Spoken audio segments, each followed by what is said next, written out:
Chainsaw Man. Okay, this one was the most overhyped anime since Attack on Titan. Everyone was talking about it, how much it will change and how awesome and successful the manga is.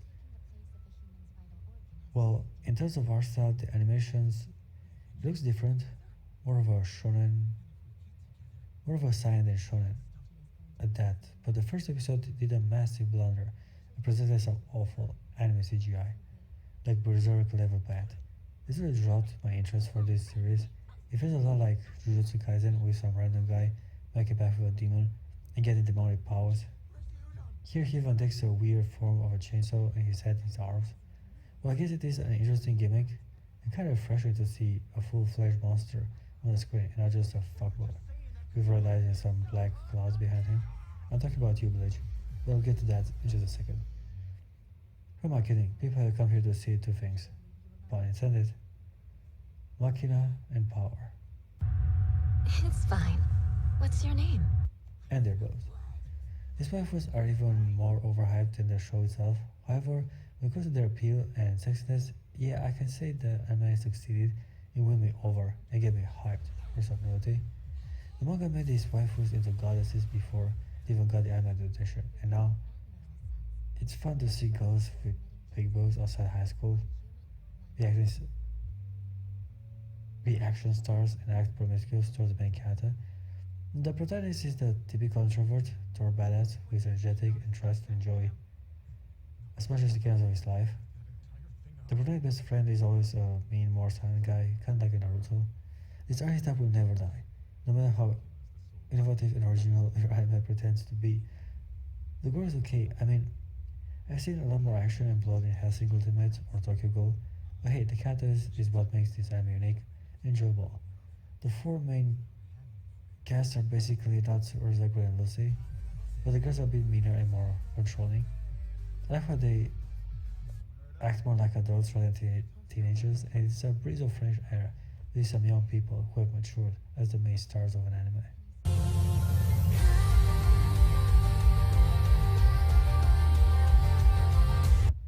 I'm glad we still get harem anime with plenty of nudity and fan service.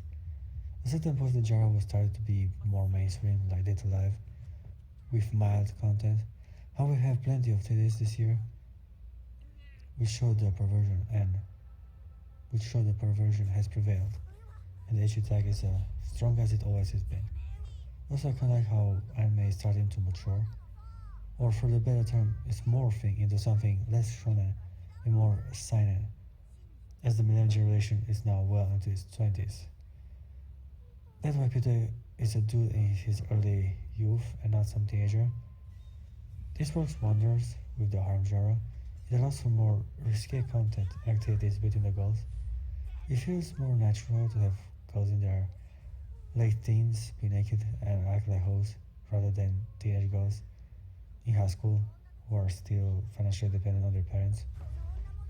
Once you become an adult, you get a bit of freedom from your family and decrease the activities a girl is willing to do for a dude. Anime is starting to take place in college more often than before. We're shifting from the high school to university. Well, it's still the same harem, the same archetypes. I guess pretty mean girls can be found in many collectives, even at work, consider the manga I'm reading. But enough about that. This anime is rather infamous for its wacky story and lack of standard character development. But things are progressing and the waifus are learning to share the same deck, which is some sort of development. And it's kind of fun how they all manage to have some bits of dialogue which represent their personality even if they are all naked and jammed together.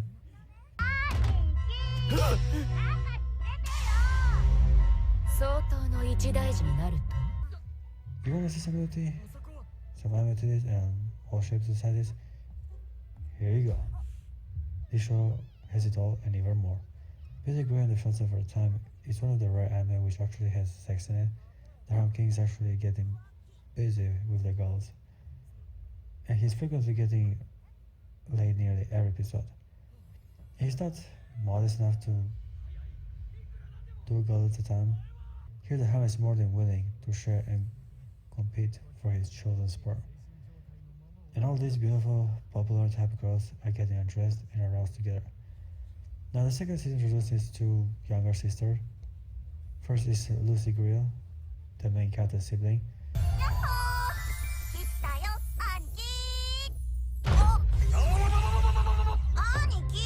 Sadly, she does not sleep with Peter. We have no interest like in Yosuga and Sora. I consider it a missed opportunity given the fact this is an HMA after all, and a bit of sister love only would have increased the value of entertainment. We did see her naked, at least as she trains with Luvelia, and it takes a bath in the sauna. When it comes to Luvelia, I kinda dislike the gimmick of not having her, the intercourse with Peter, despite being the one woman he truly loves and wants to marry. But I guess this is the joke and praise of the show, and consider how much action with the sheets Peter gets with the other more exotic waifus. まあよくわかんないっすけどピーター様がおっしゃるならどこかに隠れるんだ I say he's doing fine. His balls aren't blue. By the contrary, they are red and in overdrive. The show also kind of makes fun of the harem premise and even evidences how inconvenient, kind of hard the body would be to have to take care of 5 different horny girls every single day of your life. The Goblin arc is a bit lame. I like the new green girl, however she is kind of stupid and childish. She's even called Kobuko. You get it? Because she's a cute goblin, therefore her name is Kobuko. Yeah, George Lucas is influencing anime as well. It seems she considers herself family and thinks it's normal to have constant orgies with other girls. I mean, I like perverted and nasty willing girls, but it just seems like Peter is taking advantage of her innocence.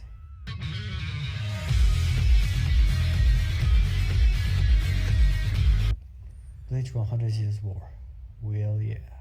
Last time I checked Bleach, it was a boring, convoluted mess of an anime. It was so damn uninteresting after Aizen was defeated. The show was dragging its feet and it felt just unpleasant and pointless. Not to end the story with Aizen's, demise. This new season actually makes things better. Now the fight is just as energetic as it was in the Soul Society arc. We finally get to see the old man Yamamoto or whatever the fuck his name is fight and release his Bankai against an overpowered opponent. The new antagonists are interesting, kinda like the espadas with looks and weird new weapons. It's a lot of fun. It's a joy to see Ichigo back in his black uniform, not to mention all his friends, especially Rahime. She's one hell of a waifu. Big titties, big eyes, hourglass figure, and a shy feminine personality. Kinda like Hinata, perfect main character material, and from what I've read, she ends up with Ichigo, not Rukia. Good. Rahime and Ragiko are the best girls from the series. Now Yurichi is also a great waifu, said I prefer white characters, and she has dark skin. Her cat form and lesbian tendencies with Siphon really adds to her feminine charm and amazing rockstar body. Also, her new cat form is overhyped everywhere. Everybody talks about it, so let's just see it happen. Ragiko might have the perfect shape and the best taste from the series. However, her personality is a bit too forward and naughty.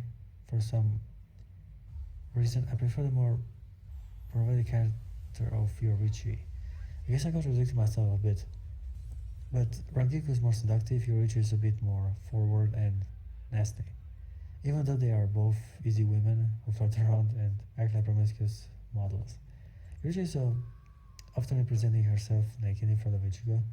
Not because she wants him, but rather to tease him and annoy his virgin ass.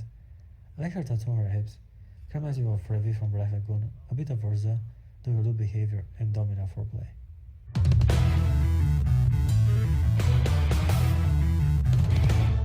Immoral Guild. Now you know me, if I'm at harem tag and even the word immoral in this title, I'm definitely gonna watch and enjoy the heck out of it. I guess it's standard ecchi stuff with a bunch of girls with big boobs and Sunderloids. Well, I can't really recommend such a show. I haven't watched the whole anime, even though it's late December. This video is basically a post-mortem for the fall season of 2022. However, I'm not for the fall season of 2022. However, I'm not giving up on mentioning the best, more perverted shows of this autumn. The main character seems standard harem king stuff, capable and effective while immature and easy to tease. He seems focused on his job rather than the women around him, which gives him the hard-to-get edge over all this lucky bastard needs to enjoy this feminine entourage. It's fun, and the anime is only light edgy. They are both here and there, but the fan service is mostly on the skimpy costumes and partial nudity. Go all out, the XD style will be prudish and safe like Dead Alive, but don't stay in the middle and tease my super perverted senses. I mean, I feel a bit of stress already, and as I'm always on the lookout for boobs, penny shots. I feel a bit of stress already, as I'm looking for boobs, but I'm getting penny shots and side slips instead. はい